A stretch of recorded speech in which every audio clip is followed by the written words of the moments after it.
Yo, what's good? You already know, baby. Views from the stands, episode 32. Back in the damn mix. Your boy George Mike Perez, aka G Mike, and I'm here with my dog BC, baby. BC, how you doing? I'm doing good, man. Just wrapped up my final segment for FHSA playoffs. Went out with a bang. You got Evans versus Stranahan. Stranahan pulling off on the last second buzzer beating shot to win it. Underdog story. We'd love to see it. So, man, I am doing great, man. How are you? Doing good, man. Doing good. And I can see you dancing. Just so you know, I can see you dancing in the background before the show was going on. I just want you to know that. What? Oh my gosh! What? Oh man, that was hilarious. Dude. That was hilarious. If you guys have noticed, Steve is not here with us today. He's come down with a little something, so I hope you feel better, Steve. We gotta get you back on the pod for the next one. But yeah, man, today we're gonna be going over some Jacksonville Jaguars offensive moves, off-season moves. I'm sorry, yeah, big fire sale. We're gonna be talking about the NFL Combine a little bit. The Bengals letting Trey Hendrickson request a trade. The Browns restructuring Deshaun Watson's contract, which I don't get it. Cooper Flagg talking about that he's gonna stay behind. Maybe he will, maybe he won't. And this whole Jason Kidd, Kyrie Irving dilemma that's going on with his injury. But before we get into that, guys, I run a Telegram channel where we offer daily sports gambling slips, $10 a month to get you anywhere from $50 to $100 to $150 a day. You'll see the link pop up in the comments right now, or if you're watching the recorded episode, you see the link on the bottom of your screen, or you'll see my socials pop up. Slide in my DM, ask me how it works, and we'll get you on and pop. BC, let them know about your business, my dog. I mean, shoot, you probably heard her a little bit laughing in the background when G Mike let me know that he could see what I'm doing in here. I had no clue. Why did you guys tell me? Look at the bottom. Look at the bottom. I can see it. Look at the bottom. Dang it, man. You see the pictures and stuff. Oh, my gosh. I hate you guys. Anyway, y'all should have told me this. Y'all are leaving me out for dry. But anyway, you heard her laughing in the background maybe a little bit when G Mike gave me that news. My wife, Destiny, and I, we got a small business here down in Central Florida. We take care of wedding photography and videography. We take care of engagements, senior class photos, family formals, you name it. We do it. We capture those memories that last a lifetime. We are Central Florida's premier photographer, videographer, husband-wife combo. That's Brandis.media. See it for what you like. If you don't, it's all good. If you do, fill out the contact us section. We'll get you guys taken care of. And again, make those memories that last a lifetime at Brandis.media. Yeah, man. Hey, they have some amazing stuff. I've seen the work on Facebook when I had Facebook back in the day. Some amazing stuff that they got going on. The videos, the pictures, everything. The experience. The experience is what I see. A lot of people write on their page. Some good stuff. Check it out. One of our other sponsors that we want to thank is Varsity Sports Nation. Thank you guys for bringing us on. You guys can look at Varsity Sports Nation on their Varsity Sports Nation app. You'll see a lot of highlights when it comes to high school, varsity, basketball, football, soccer, baseball, etc. And you'll see a lot of separate shows, including ours, that they have on demand that you can check out when it talks about any sports talk shows or podcasts that have been going on with them. But without further ado, man, let's get into this, baby. Do it.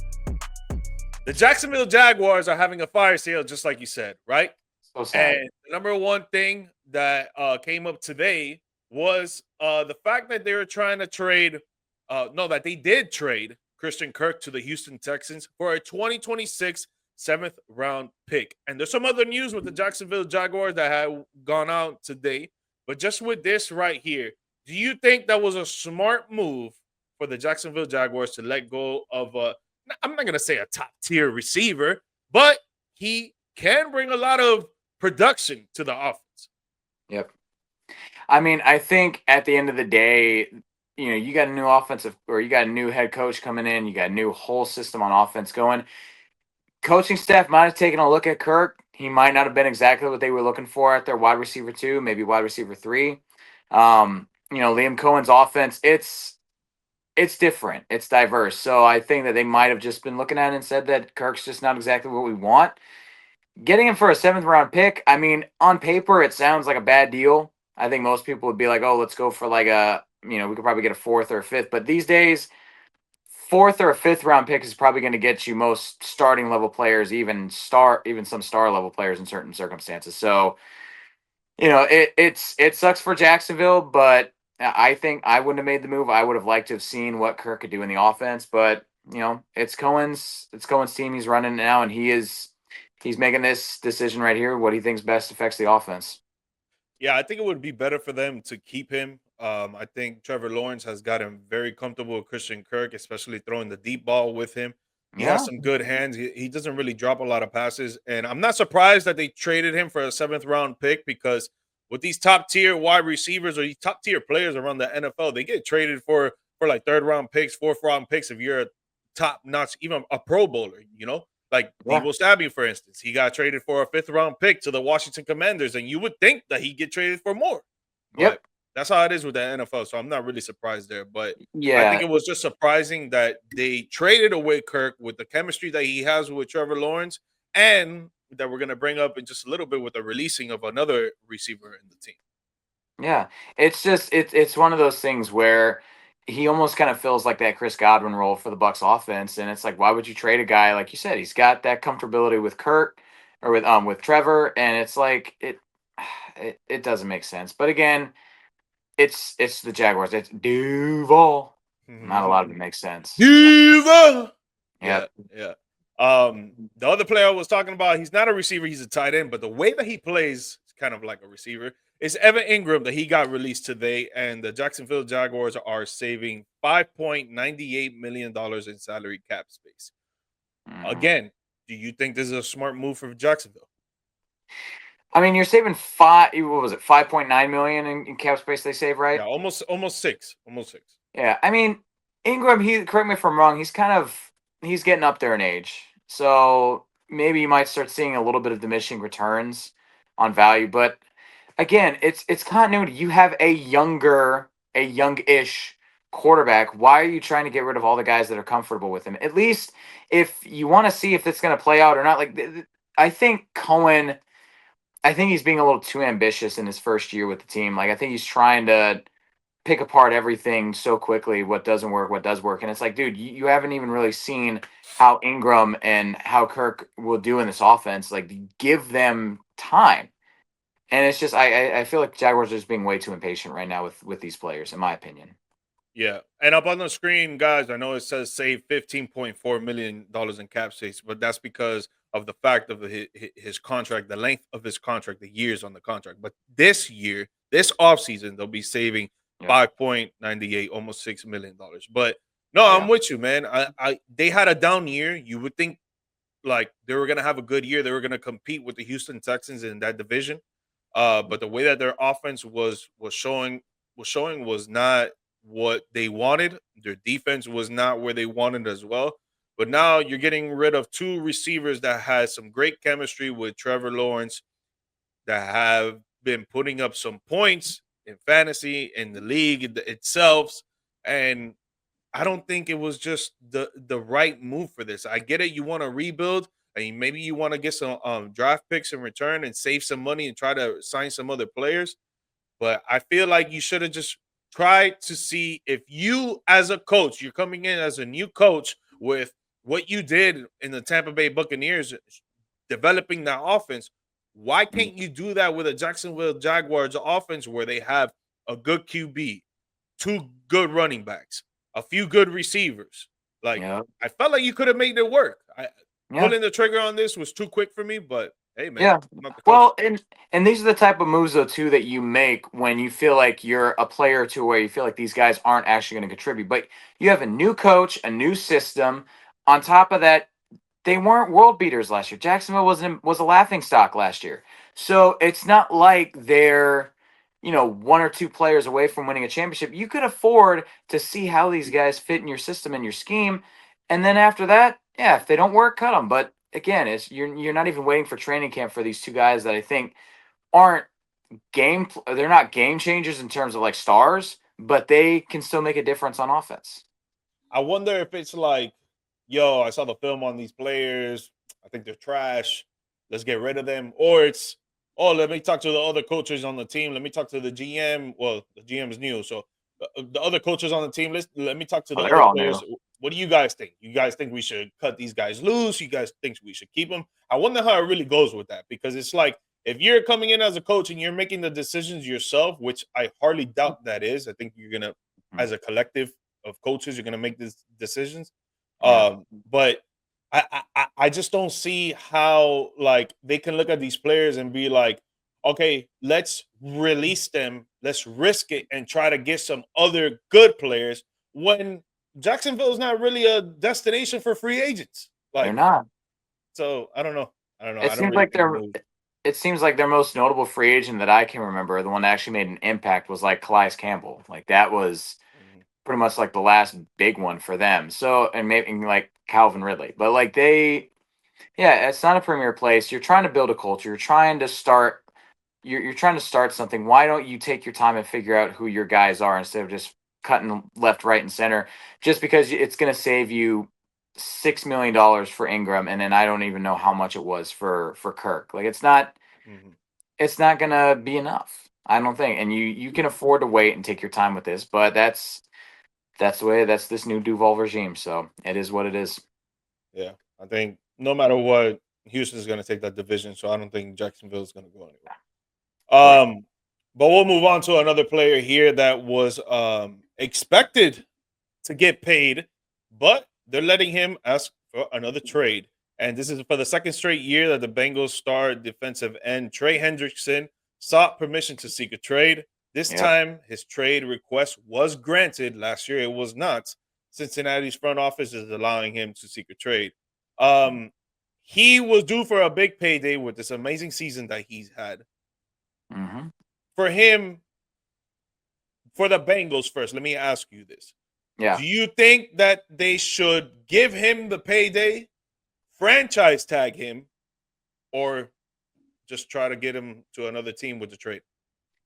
I think at this point in the relationship between both sides, it's probably best to just help him to seek a trade with some team because they're not going to be, if they sign him, they're not going to be able to afford Chase and Burrow like that squad. It's going to be they're going to be if they do, it's going to be a miracle, but they're going to have a lot of money wrapped up in like 3 to 4 players, and one of those players being Hendrickson is on the other side of 30. So or either he just turned 30, he's 31. He's an older player. So to try and sign that guy for a long-term deal when you have a mostly young team, it's just not going to work out. And he's already frustrated with the team. He's already been frustrated with how the defense has been playing. He's pretty much the only one on that side of the ball. So he's frustrated. He wants to leave. At this point, cut your losses, try to trade him, find somebody that you can find a willing partner to that you can get maybe a player and get a pick or two for and call it. He's at a premier position, by the way. Edge rusher is like probably other than quarterback, it's the premier position in the league that you can get higher draft picks for. We talked about earlier with, maybe wide receiver or tight end. It doesn't get you as much, but pass rushing, every team wants that. So, I feel like being able to get a third or second round draft pick isn't, especially second, isn't too far out of the question for Trey Hendrickson, the guy that just back to back 17 sack seasons. I don't think that that's something that's impossible to get. Yeah, I do agree with you on the fact that there's going to be a lot of trade value for him. I do believe that position is very well needed across the league every single year. Like Yep. there's players that get injured, things happen in that position for sure. So you definitely need someone who's going to be leading the leagues in sacks at that Yep. position. But Mhm. for me, man, I think the Bengals need to pay this man because their defense is not good. There's a reason why they didn't make a run because of the fact that their defense was just horrible all Yep. season. And dude, like if you're trying to have a better defense, you got to be signing the players that lead the league at their position. I mean, Yep. it just makes sense. Like, why not pay the guy who's doing the most work for you on the side of the ball that is the worst for you? It just Yep. doesn't make sense to me on why you would want to let him go. I get it. You got to pay Jamar Chase. You got to pay T. Higgins. You got to pay Trey Hendrickson. In my opinion, pay all of them. You're trying to win or not? Yep. Like, Well, the problem is that now it's kind of out of the not necessarily out of the question, but now you're put yourself behind the eight ball because you delayed this for a year. If they would have worked with him last year and yeah, gotten a deal done, now you're basically you're going off of 117 year sacks or 117 sack season. Okay, you could probably he probably would be a little he'd be a jump in price for sure. But now that he's been able to duplicate that success, now you're having to pay him even more because now it's not just a one hit wonder thing. You can't take that into negotiations. Now it's like, yeah, I've proven I can get these numbers. You need to pay me.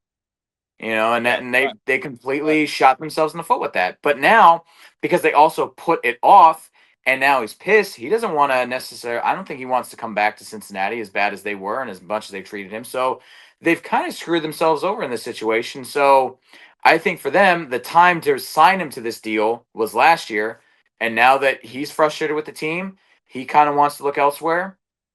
No sense in keeping him there if he's not going to be really happy. Yeah, facts, facts. Sandy, thank you for tuning in. Put it on the Sidewire stream. I feel you. I got your stream up as well. Appreciate you. Um, so let's talk about if they do trade, right? Yeah. What team? Obviously, he can't choose what team to go to. His team, the Cincinnati Bengals, is gonna choose the best fit, the best trade for them, really. Yeah. Um, but which team would be the best fit for him if he got to choose? I think my Bucks. You think your I, Bucks? Think your I think Bucks? so. Okay. They are in desperate need of an outside pass rush. Mhm. They've made moves like this before. They've traded for Jason Pierre-Paul back in like 2018, I believe, or 2019. So they're not against Jason Light's not against making that kind of move. They do have some draft capital to move. Um, they could probably get a second round pick, maybe, and pair that with like a third. You could trade Jamel Dean because I know they're trying to get off of his. They're trying to get him off the books. Um, and Cincinnati's pass defense was piss poor, and It's poor. they were horrible at cornerback. Jamel Dean is a proven veteran that he has good shutdown skills as a corner, good man to man coverage guy, and you get a second round pick as well. And this draft class is pretty deep in edge rushers too. So if they wanted to, they could draft Trey Hendrickson's replacement in the first round. Then you got an extra second round pick to play with too. And the Bucks, you get a bona fide, proven edge rusher that you don't have to now pigeonhole yourself in the draft with that first round pick to go get an edge rusher. You can now kind of pick your poison. You can maybe go address cornerback, which they were kind of wanting to do anyway, moving on from Jamel Dean. They could go with middle linebacker if Levante David retires. They have a few different routes they could use that first round pick for if they make the trade for Trey. Yeah, definitely. I think it would be a good sighting to see Trey in Tampa for sure. But Yeah, I would also say, even for my team, I think it would be dope to see him in Dallas because we need that position as well with Demarcus Lawrence that he's going to be gone. I don't think that we're going to resign him really. If yeah, not, we would have done it already. But yeah. I don't think that my team or your team are going to be contenders, to be completely honest. And I Mm. want to see him in a contending team because of the fact that he's a dog, man. He's a dog. He led the league in sacks, and I want to see him do great. So I think the best fit for him would be the Buffalo Bills on the fact that they're letting go of Von Miller, which they already let him Mm. go. So that spot is open for someone to come in there and wreak havoc. And I think Trey Hendrickson can do that. And we've seen that Buffalo can be a contender. Yes, their kryptonite is the Kansas City Chiefs, 100%. But Yeah. you never know. Maybe one time in the playoffs, they actually beat Kansas City. So Well, it could be well, a chance that he could be a part of that team. and the key to beating Kansas City we saw in the Super Bowl was pass rush. That's what you got to do. You got to sign pass rushers. Exactly. So I'll Exactly. push back a little bit about the Bucks not being contenders. I think they're that one guy away from doing it, and that's neither here nor That's not there. what But we're talking about here, B. exactly, exactly. So, but yeah, definitely he's at a position that you can get a premium haul for him, Yeah. and that's the secret to beating Patrick Mahomes. I think that at this point, if you're Cincinnati, just trade him and recoup your losses and try to build a better defense. Yeah. Yeah. Well, we'll see what's going to happen with that. NBA, NFL free agency is already up and popping, and there's going to be a lot more free agency talk in these next couple of weeks, even Yep. the next month, really. More to it. Another team that want to talk about here that did some kind of moves for their offseason is the Cleveland Browns and how they restructured Deshaun Watson's contract. So clearing nearly $36 million in salary cap space that will make Cleveland cap compliant ahead of the new year. Before restructuring the Watson deal today, the Browns were about $22 million over the cap. That's crazy. $22 million over the cap. They restructured it, and now it's $36 million free. That's crazy. Yep. That's the power of negotiating now in today's NFL. The amount of we rarely see these players actually, these deals that they sign actually live out the same way throughout the course of the contract. There's so many restructurings, void years. Just it's there's a reason why a lot of these guys, the best GMs, are called cap gurus, because they just know how to work the money in. And like I said, unless you're maybe a Patrick Mahomes, even I think his deal got restructured. So you never see these original deals living out the life of their contract. It'd be impossible. It's just that it's just smart if you're trying to really win and not care about just getting paid. You know, like my dog Dak Prescott, my dog CD Lamb. They restructured as well and opened up a lot of cap space for the Dallas Cowboys. But if you're trying to actually win, you'll do this so you could get other players to come to the team and help you win, because we all know the NFL is now a one-person league for each team. You need 11 players on the field to all do their assignments so you can actually win games. Yep. So it's smart for the Cleveland Cavaliers. Cleveland Cavaliers. That's the other end of the spectrum there, buddy. Yeah, wrong sport. Yep. It's smart for the Cleveland Browns to restructure this contract 100%. But do we really think that Deshaun Watson's going to be the quarterback of this group? No. Heck no. So why not release him? Because you have to, because they have to pay him? Because he has guaranteed? Or that's right, he does have guaranteed. I'm sorry. Yeah, he's got guaranteed, and then the amount that's going to count against the cap, it's going to be. That's what I was going to say, though. Isn't there ways around the guarantee? I think you would have to add some void years. You would have to actually restructure it, maybe to where it's not all guaranteed. Okay. Like that's again, like if the current contract as it is, there's no way to get around it. You would have to you eat the dead cap like they did. Exactly. And that's the part about NFL GMs nowadays. Like, they're always trying to find ways to restructure, so that way if they need to cut their losses, if something happens, they can still end up okay. So learn something new, baby. Learn something new. Oh yeah. But I mean, it still doesn't change the fact though that was the worst move in NFL history by far. 100%. How are you going to give a player that hasn't played in 2 years the fattest contract at the position at the time and guarantee the whole contract when you haven't seen him play in 2 years?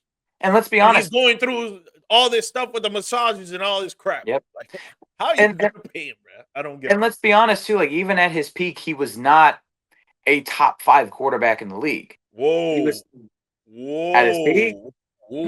At his peak in Houston, I don't know, man. Let's look at it. Mahomes, Allen, Lamar, at the time Brady was still there too when he was in Houston. So, but I guess if we're talking about the people now, if you take peak Deshaun Watson, put him in the league, maybe then maybe peak Deshaun. But I would even say, because I don't know if Josh Allen, I could look it up right now, but I'm not going to.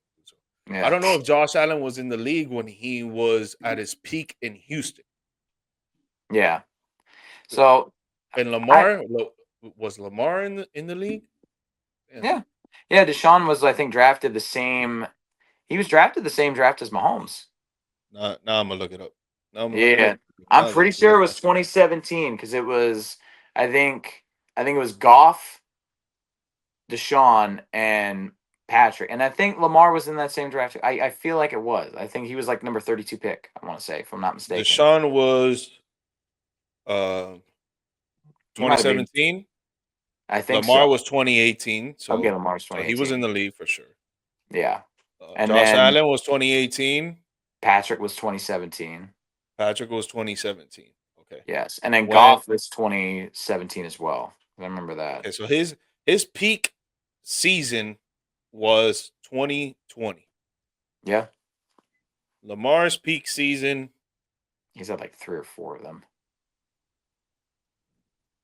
I think the year he had like he's had 4 of them, 100%. And in 2019, so okay, I would say Lamar was better than Deshaun in 2019 and 2020. So, what about Josh Allen? Well, Probably I'll for sure. rescind my statement and say top 3.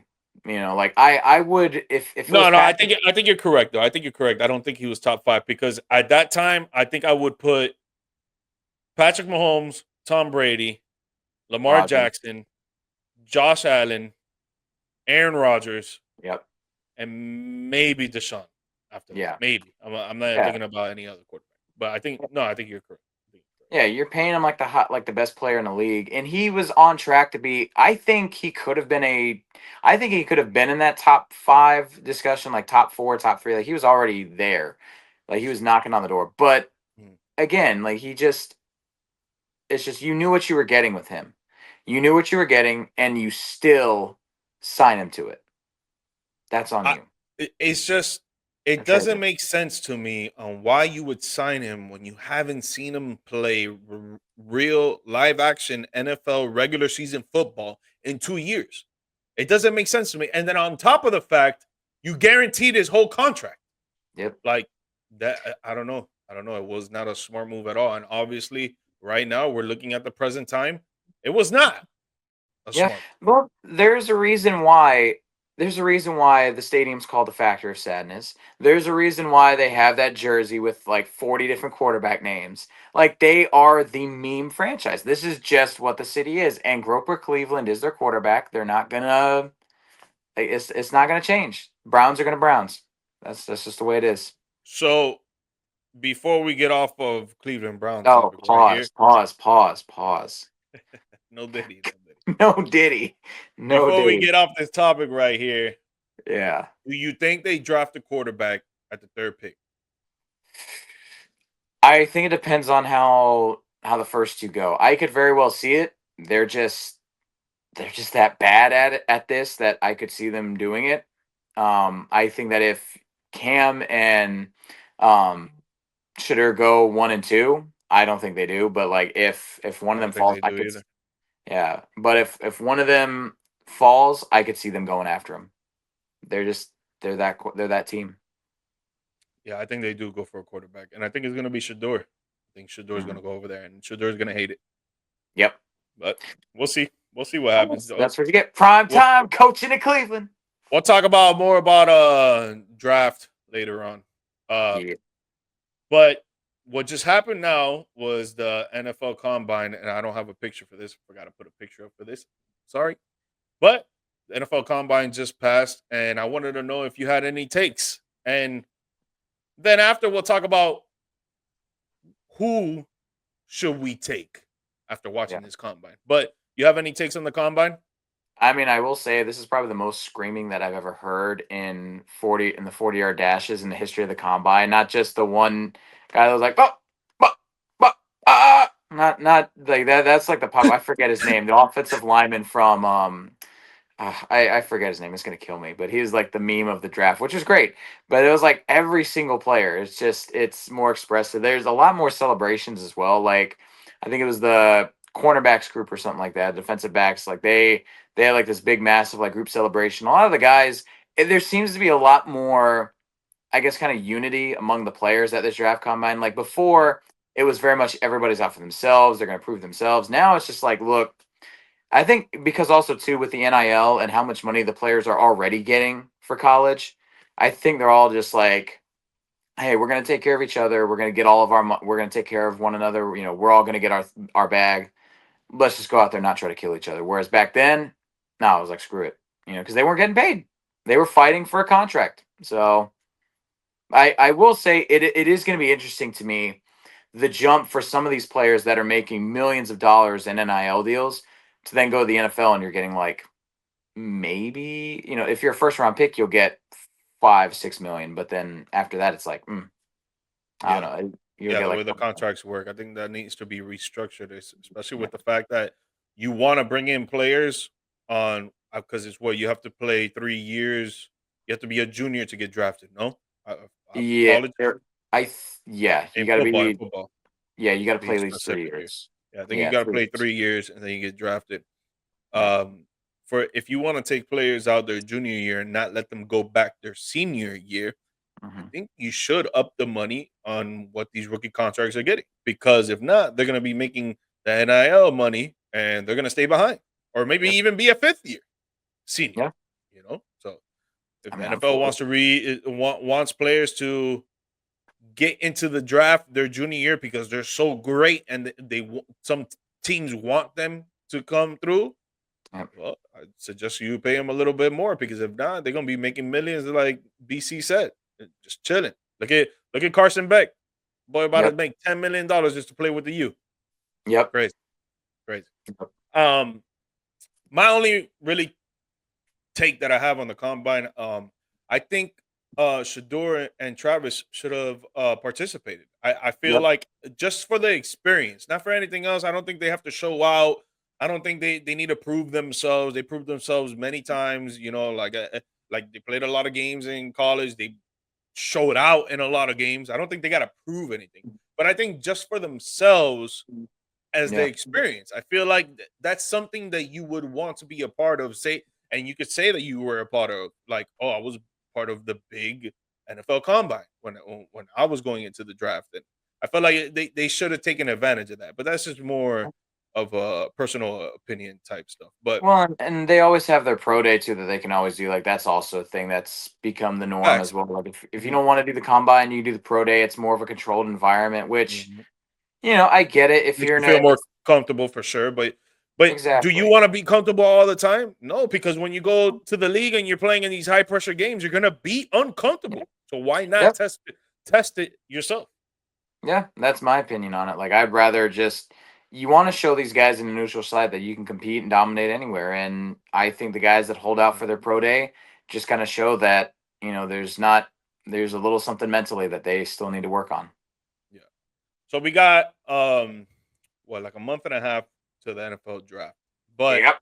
right now, I know that we both have who we want to draft at our respected picks. Yeah. For you, who do you think you guys should take? I think that based on how I think free agency, the trade market, and everything is going to work, I think with our first round pick, we either need to go. I think we're going to get an edge rusher in free agency, so I don't think we need to worry about that in the first round.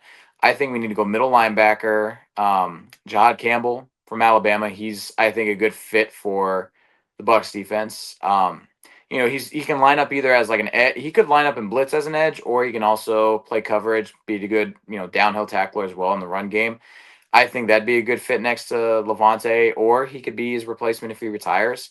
Um, was cornerback from Michigan, Notre Dame. There's a couple guys that they have there as well that I'd be looking for in the first round too. But I'm going to lean linebacker on this one just because Todd Bowles' front seven typically goes for like the front seven that or the front seven that Todd Bowles likes to run. It emphasizes more like the blitzing linebackers, being versatile, being able to do a bunch of different things.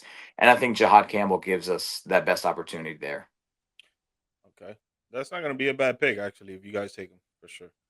Yeah. Um, for us, man, I want Genty, bro. I want Genty Oh 100%. yeah. I feel like Ooh. our running back room, Rico Dotto, he's a free agent. We don't know, we haven't even re-signed him yet, so it feels like we're gonna let him go. Yep. So you want to get a premier back to help out Dak, to help out CD, to help out whatever wide receiver two that we bring in, either a trade or a draft, or just sign in free agency. But I would like to take Genty. I just feel like the Cowboys are going to Cowboys and they're not going to do it. And they're going to go defense, which we need help defensively 100%. I would say any position except for the defensive tackle position because we already secured that. Yeah. But, try to fill in the defensive end position with DeMarcus Lawrence gone, the linebacker position because we got several linebackers that are injured. The same thing with corners and safeties. Like the injuries just piled up last season and it's going to continue on to next season, maybe until the midseason Yeah. where we could get our players back, but it's going to be tough. So I think we should go with the generational talent at the running back position first round, and the next 5 rounds, or then the next 4 rounds go defense. 5th round, try to go O-line with Zach Martin being gone. Yeah. But I think we should take the generational talent, 100%. Yeah, I was gonna say most of the time with the draft, usually by that 5th round, there might be a dime in the rough, but typically it's guys that are there for depth or special teams. So but yeah, I think for us strategy, I mean, after it's going to be a defensive heavy draft for the Bucks for sure. On offense, there's not really much that I would say they need to address except if Chris Godwin doesn't come back, but I seriously doubt he won't. I think he's going to be back. But I think if they don't get an edge rusher in free agency, you're going to see edge rusher, middle linebacker, corner. Those are going to be the top 3 pressing needs for sure in Tampa. Yeah, definitely. Well, it's going to be a lot more NFL talk with, again, free agency. We got the draft coming up in a month and a half. It's going to be a lot of more moves that we're going to be talking about. But for now, let's move on to the hardwood floor, man. Let's move to the hardwood floor. And we'll start off with college because the dude, Cooper Flagg, the sensational star from Duke right now, had an amazing season. Well, there's still the NCAA tournament coming up. I would not be surprised if Duke makes the Final Four or even the national championship game, honestly, with him leading at the throne. But the rumors are going on right now that Cooper Flagg is hinting at staying behind at Duke for another year. Do you think that he should do that, or should he go to the league right away?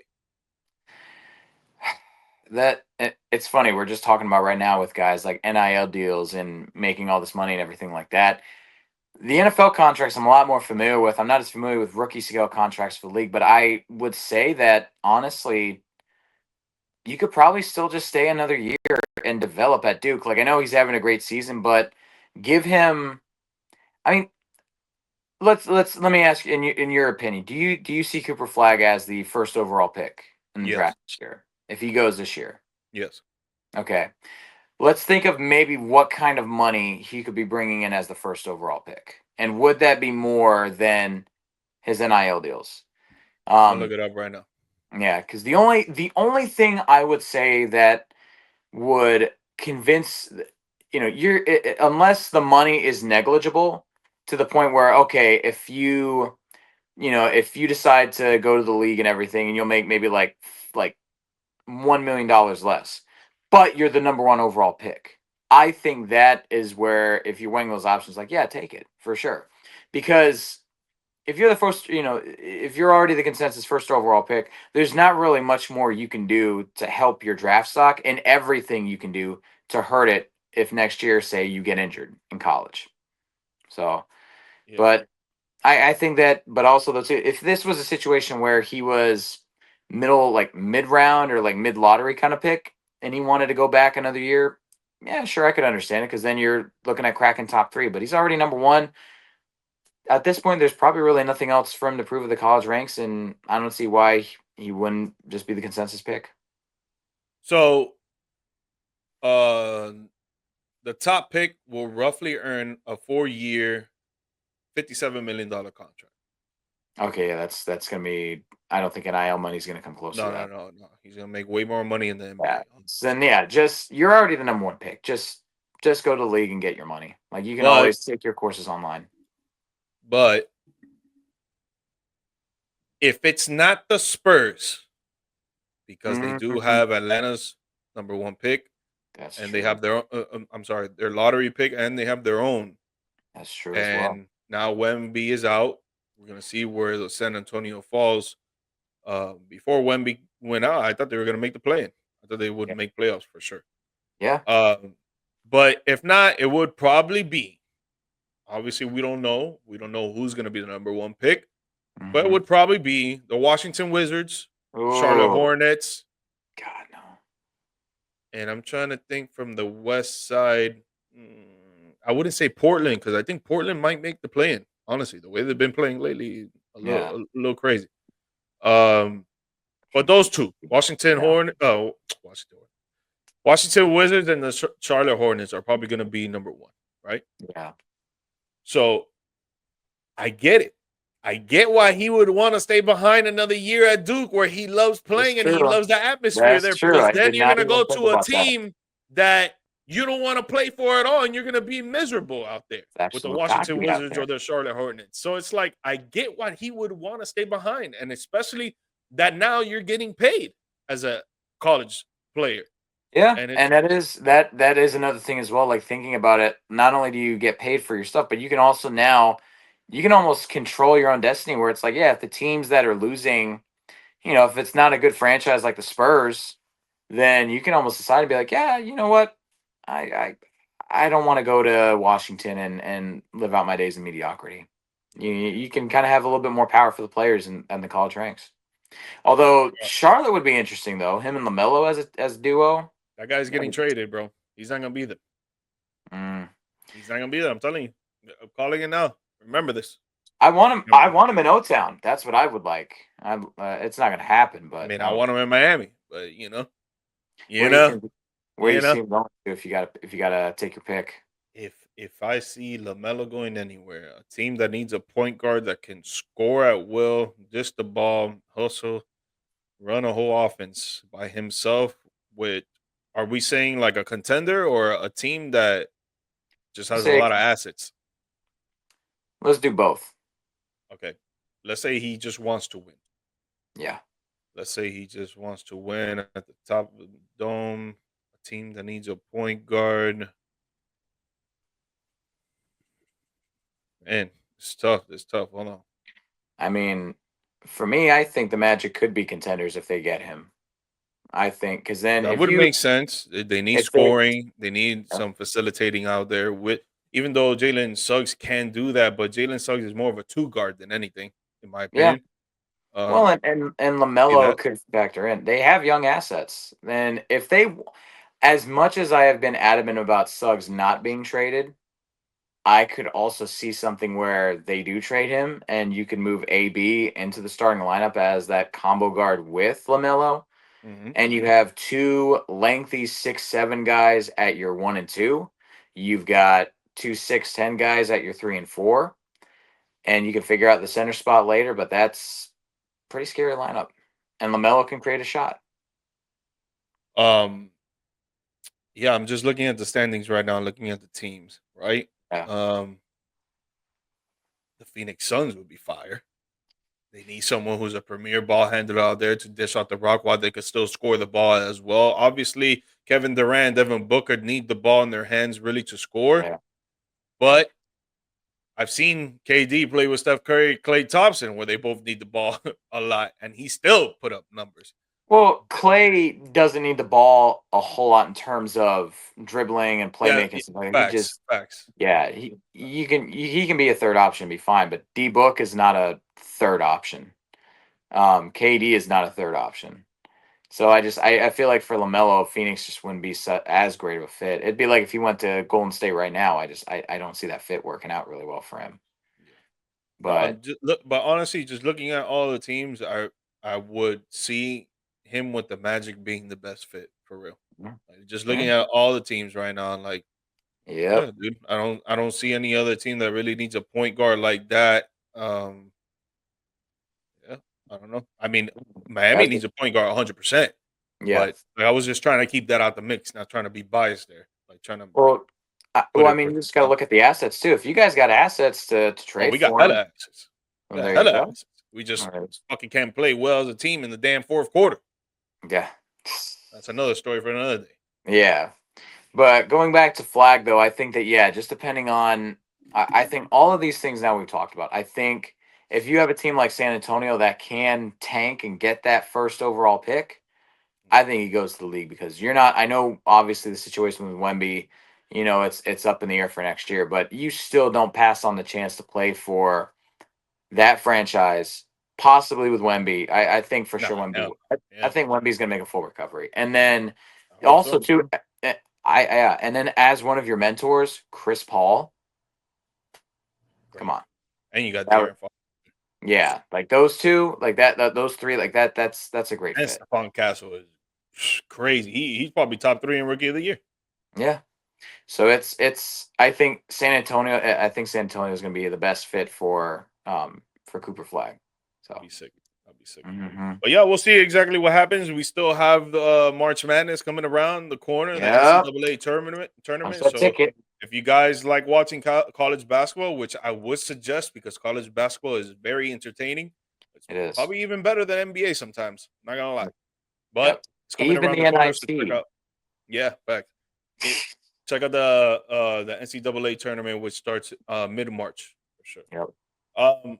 But we'll go to the big boys here, and some rumors will be going out with the Kyrie Irving injury and Jason Kidd. So there's a lot of, well, I'm not gonna say a lot, but there's some analysts, NBA analysts out there that are saying the reason for Kyrie Irving's knee injury has to do with the amount of playing time that he was having. Jason Kidd came out and said that this was a whole freak accident and it has nothing to do with the playing time. Yeah. Do you think that's true on what he's saying, or are you siding with the NBA analyst that they think that he was playing too much, which caused it? No, I side with Jason Kidd because Kyrie was only averaging about 36 minutes a game. Like that's not out of the ordinary for star players like that. Like I get it, he's about 30, 31, if I'm not mistaken. Like he's up there, but you've got LeBron James averaging 36 minutes a night, and he's perfectly fine. So like I don't think the minutes is what's doing it for him. I just I agree with Kidd. Like I think that it's just one of those freak accidents. It was a non-contact injury. It happens. We've seen this happen in how many different sports where nobody gets hit in the knee at all, but that's just their ACL tears. It's just wrong time, wrong place, maybe like wrong footing or something like that.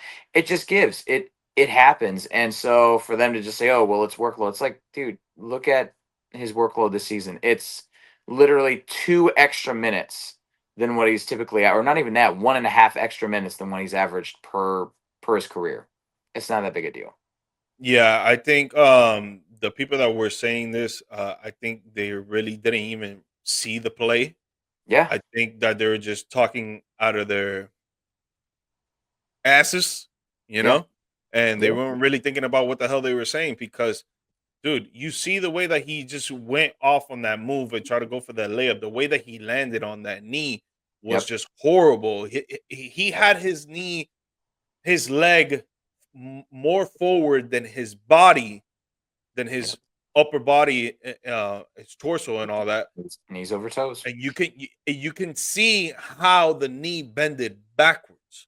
Yep. It has nothing to do with the playing time. Yes, your body takes a toll when you play too much, 100%. But the treatment that he's getting, the rest that he's getting, the people that are very professional at what they're doing to get him right to play every single game know what they're doing, and they're doing things perfectly for him out there. It was just a freak accident, like Jason Kidd said. If you watch the play, you can tell that it was just a freak accident. It sucks that it happened to him. You wouldn't want to see that happen to anybody. Where we seen that couple of times with crazy freak accidents like Paul George, Gordon Hayward, and the list goes on and on. But you don't even need to go into the pros to see this stuff. I literally go to the park. Yeah, I literally came back from injury back in high school, and within, I want to say, a few days, I tore the ACL on my right knee. So like, it's not something where it can happen to anybody. It just depends on, like you said, look at what happened with Derrick Rose when he tore his ACL. It wasn't because of the workload or anything like that. It was literally the way he landed. He did not know how to land properly. It was always on one leg, and it's like, yeah, when you put all that weight on one leg coming down from that height, you're going to tear something. So there's always an explanation for this kind of stuff, and you don't have to blame it on workload. The numbers don't add up with that. And another thing I want to add to this, the people that are saying, or that are making up the rumor of him playing too much, you are a part of the problem of load management. Yep. Because we want to see the NBA players out there and play for the fans because it's an entertainment business, it's an entertainment industry.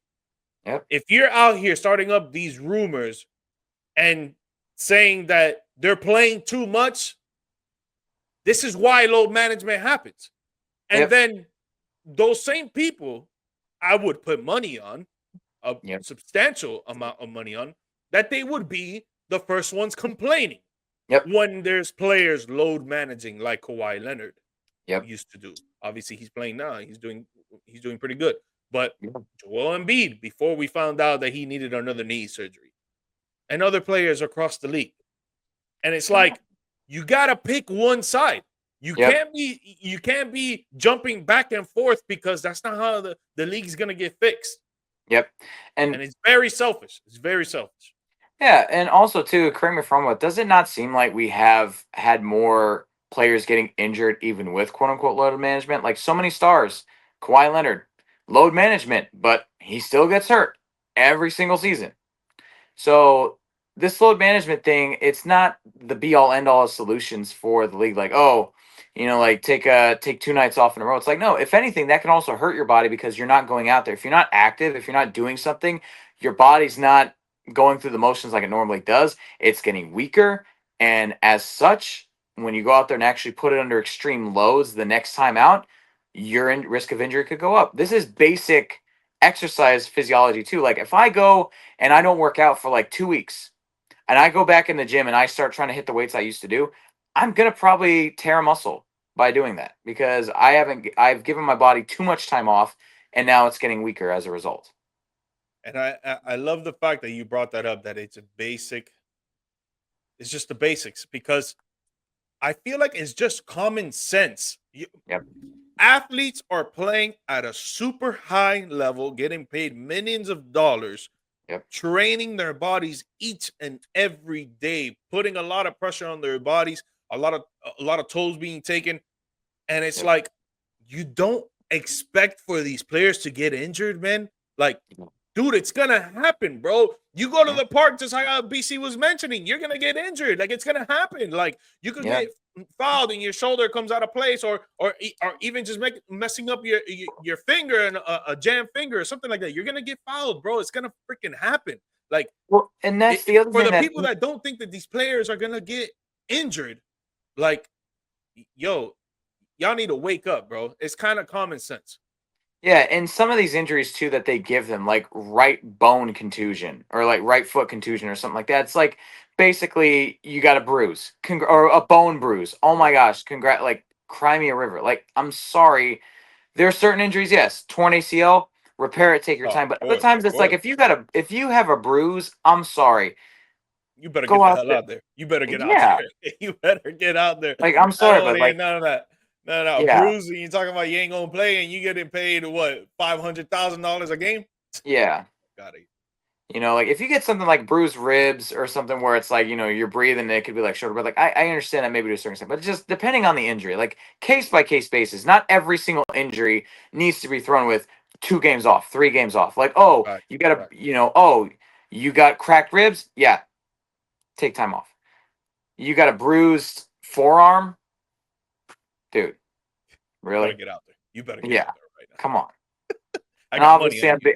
Yeah, of course you might want to say for the money. My parlay, bro. You better get out there right now, bro. Obviously, that example is very hyperbolic, but the point stands is that load management, I think now we're getting to a point where it's proving to be a detriment because instead of the body taking time off and resting and getting stronger, they're getting too much time off.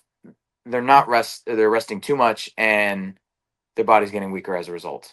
Go figure. Like, okay, so if we really want to fix this, why not shorten the season? Like maybe 3 games a week for each team.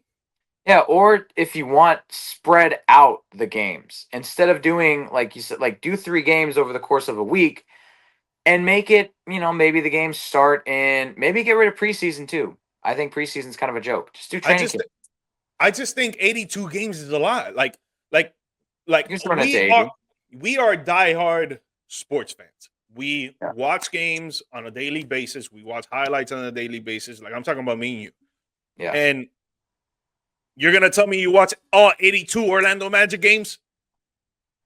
I watch the ones I get paid to go work Negative. You do not watch every Magic. I watch every home game because I get scheduled. Because you're working the game. I know. Yeah. The away games. The away games. Because you can still watch it. You can still watch the away games. You got Yep. the cable channel for the Orlando Magic, which is Bally Sports here in Orlando. And do sports, yeah. Yes. Do you watch every away game? Nope. No. So it's like, why not just shorten it, man? 82 games is a lot. Why not 50? Yeah. You know? Well, and then even like 70, because that's how most players usually the average or the goal for a lot of players is 70 games per season for like awards. I wouldn't mind that because then you could also pay the fans more, or not the fans. You could pay the regular workers more because there's less games. Be like, yeah, stack some of those. Like instead of $250 for 40 games, you work all those. Like you work 30 games, you get 300. I don't know. I just don't see the purpose of 82. Yeah. I don't see the purpose of that. Like, well, and because it's so long, most basketball fans. Sorry to cut you off. Most basketball fans want to watch the playoffs. Yep. The few diehard NBA fans still won't watch 82 games. Yeah. Might as well cut it down, 30 games, 25 games, whatever the case is, and get amped for playoffs. You give players, let's say 3 games a week. We'll say we'll give them 3 games a week.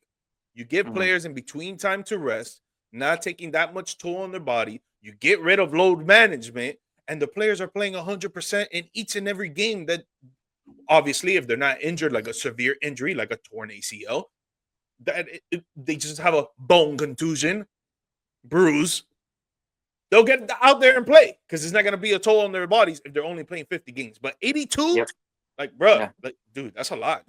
There's some teams that play 5 games in 1 week, and I know this because of fantasy basketball. Yeah.